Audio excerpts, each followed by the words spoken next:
My name's Anita Schlaht. I've been a volunteer in Edmond for many years in various different kinds of projects. I'm a 65-year resident of Edmond. I was on the Children's Festival Committee. I was on the committee when we went from 1 high school to 3 high schools. I have been on the Veterans Committee. And Edmond is a very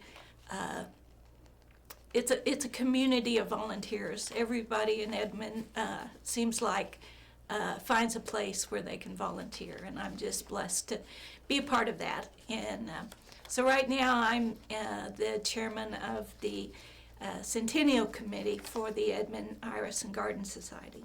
Well, I and several members of the Edmond Iris and Garden Society have looked at places that we could donate irises and iris gardens that we could make.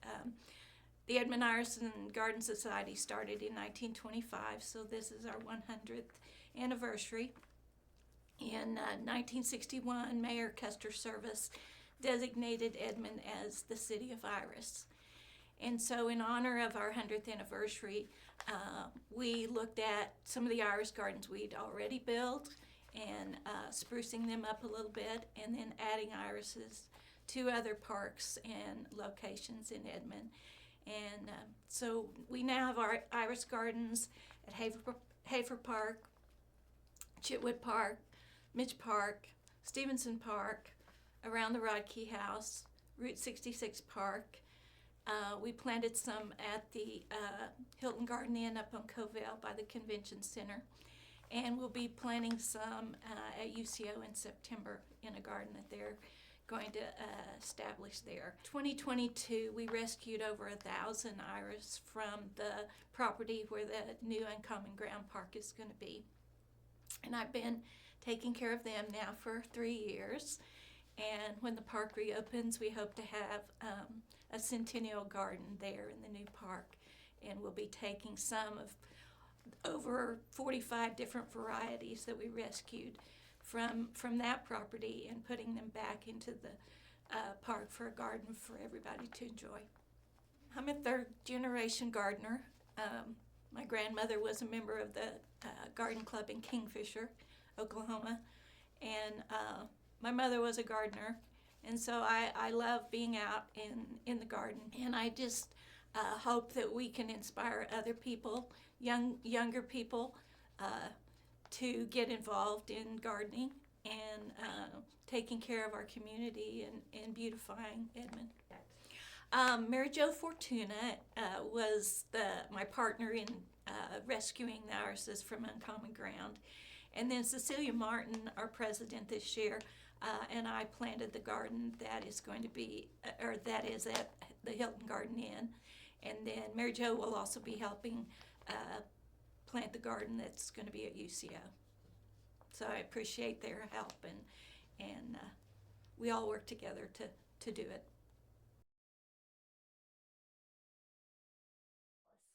My name is Geri Wallace. What I did was interacted with the Edmond Historic Museum and the Edmond Historic Preservation Trust. Those principally are the two that are in Edmond that I was involved with and have been involved with. What I did is, with the trust, I served on the board for 11 years. I was the treasurer. I was the person that they called upon to make repairs to the territorial schoolhouse and to ride herd on our finances so that we had enough money start to finish for the year, which sometimes is a little more complicated than you might think. As far as the museum is concerned, I was a docent there and had a varied schedule, but mainly greeted and helped with programs that were being introduced at the museum. Early on, I built a train, which is still there. 10 years later, the kids have crawled all over it. We've scrubbed it, painted it, but it's still going.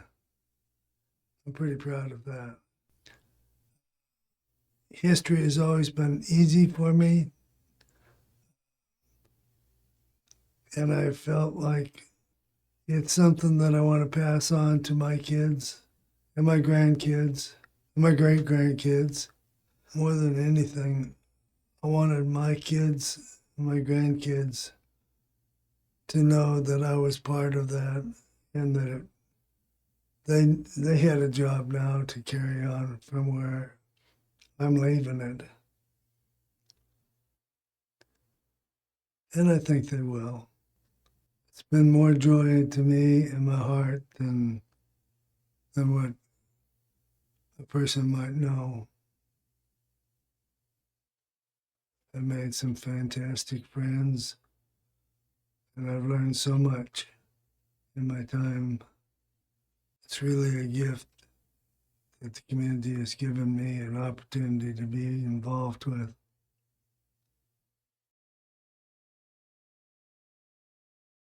My name is Ann Shanks. I was living in the city at the time, and I said, I think I'll go to that little school up north of town, not knowing anything about it. I did in Oklahoma. I was from Texas and went to LSU and moved here. You go where your husband goes, you know. So I walked in, and Emma Plunkett looked up and she said, I know who you are. You're a dance teacher and we need one. And she grabbed me by the arm and she drugged me to the administration. I was never asked if I wanted. And I went home. I said, Ed, I think I've got a job. We had to have multiple programs because there were so many levels of progress with the students. And not all of them could do big shows or little shows. Some of them wanted more. So we decided that Kaleidoscope would be a good way to do it and put every kind of dance in it. Not just modern dance, but all kinds of dance, folk dance, and show people that there's other ways to dance than just moving, you know. A lot of places have modern dance, and some of them have folk dance, and ballet, and all this.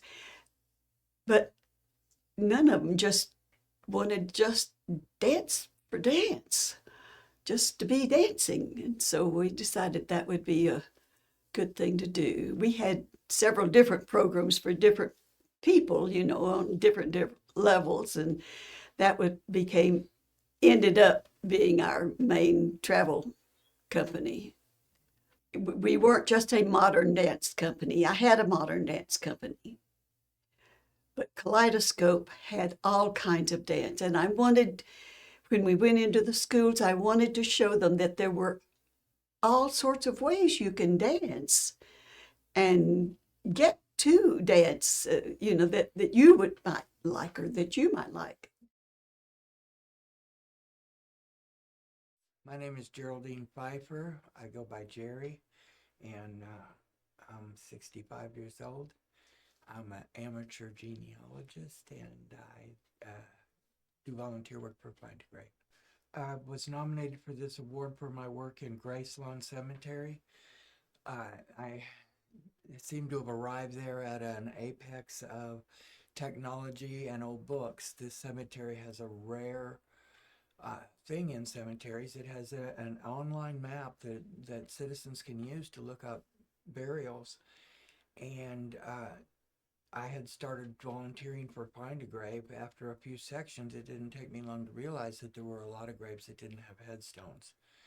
And I was concerned that those people weren't recognized. So I used the map to locate the burials, place flowers on the graves that don't have headstones, and take photos, get it documented, and then afterwards, and in my spare time, I research each individual and put a paragraph on the Find a Grave memorial profile, describing their life in a teaspoon moment.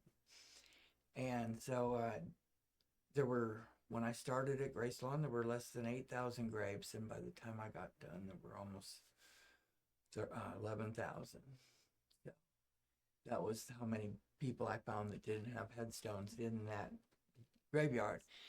Find a Grave has a connection system that I can connect parents to children, and in the next generation, So I've been able to connect up to 5 generations in Gracelawn. And so once I got done with Gracelawn, I started looking around and started doing some of the smaller cemeteries in North Oklahoma County and then in South Logan County, because these people are all related in some manner. And it's been an interesting 5 years. It took about 5 years to do that. But it's very important to me to give people in the future the information that we didn't have about our ancestors until very recently with DNA. And so that's who I serve. That's the big part of it for me.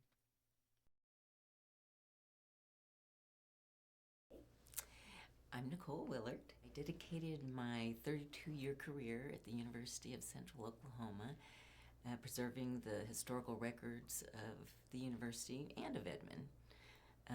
Along the way, I acquired collections, I organized oral history projects, I created many exhibits, I digitized and labeled thousands of records, working to ensure really that our community stories, whether they were academic or civic or deeply personal, weren't lost to time. So I think perhaps I was chosen for this award because I've spent my career sort of quietly ensuring that our collective memory wasn't lost to time. Kind of a simple idea, preserve the present for future generations. And honestly, I had a lot of great collaborators. It takes a lot of people to save history.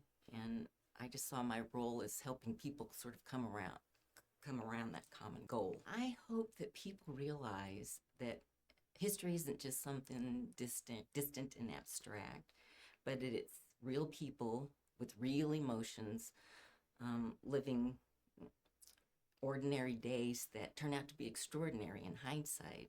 When I was a student at UCO, I saw just how much history there is here, tucked away in file cabinets or closets or attics or garages. And I guess I kind of felt it was my mission to bring those stories to light and to give them a home and a future. I really hope that a student who's researching Edmond or the legacy of UCO might come across something that we preserved and feel a spark of connection. I also hope that future archivists will feel empowered to continue collecting and documenting and preserving. Because in the end, we all become part of history, right? And I hope that the stories continue to inspire and educate and remind us that our history is worth saving, and not for us, but for those who come after us. You know how Oprah always said, everybody's got their story to tell. And that's so true. I don't care if you're just a dairy farmer or if you're the mayor. You've got an interesting story to tell. My name is Dr. Paul Lehman. I think that what I did might have been a little curious because I usually think of myself as the representative of my family. And since my family moved to Edmond in 1976, I think that it would be more appropriate for me to still serve as representative of the family. And the reason I say that is because my family, as well as myself, when we moved to Edmond, we knew that this was a community where we were going to live.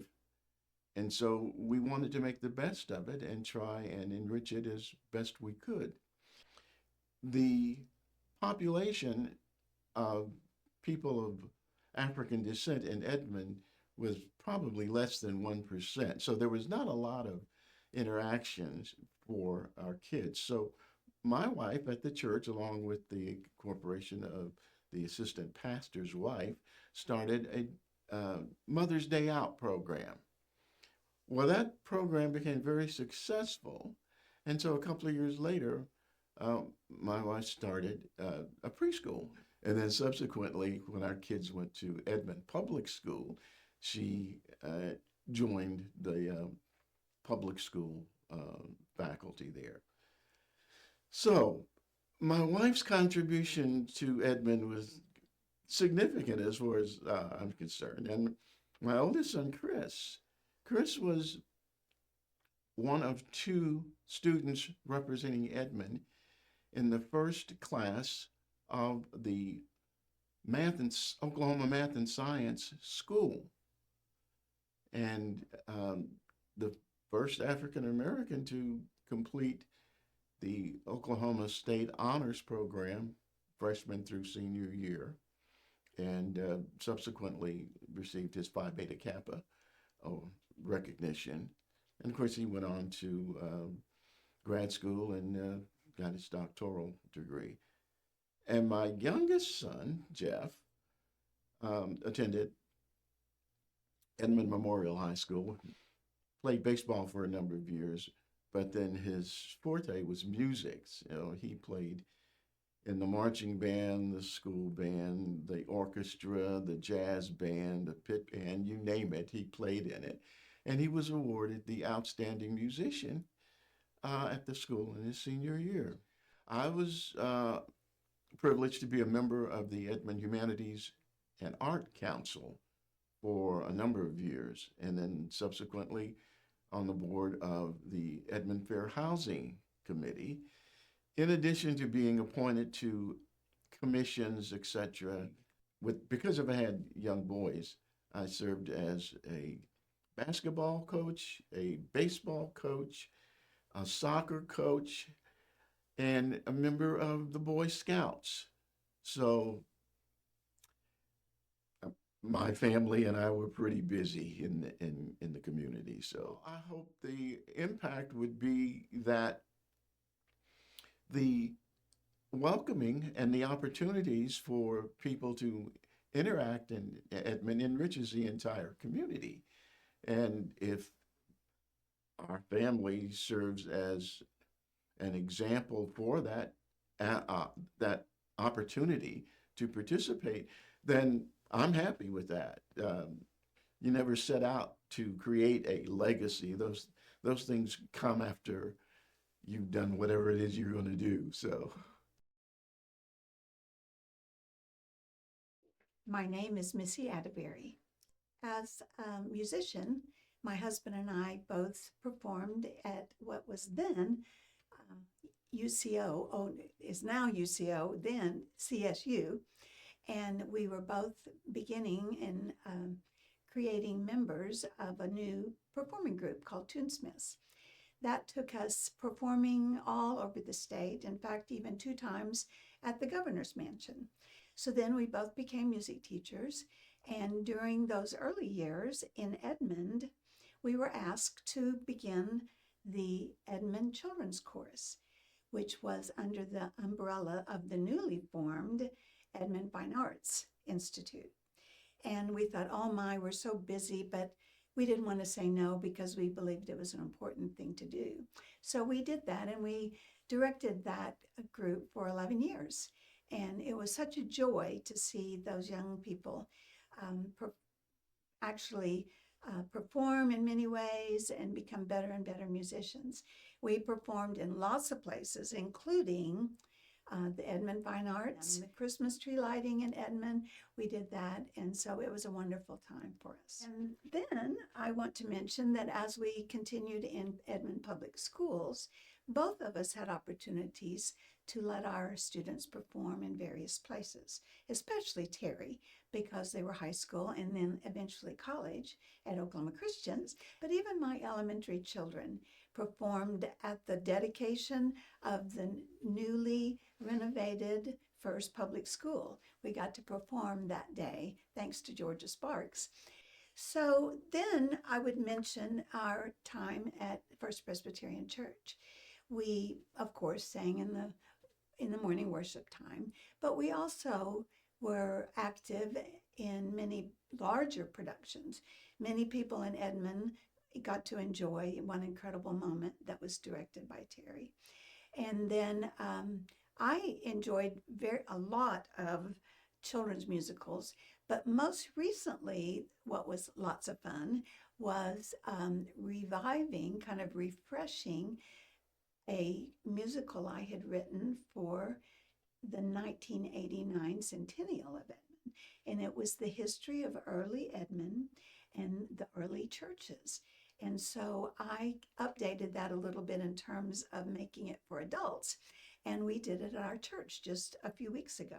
So that was a fun time. Then I would like to mention that I was initiated into Sigma Alpha Iota, which in college, which was a fraternity, or is a fraternity for women in music, a professional fraternity. After graduating, I helped form the alumni chapter here in Edmond. And we have been involved in sharing music, which is the theme of what I'm saying, I hope, is to take note of in Edmond community. So I would say in all of this, again, my theme is music can help you become involved in the community and help you know people in the community, contribute to the community in which you live.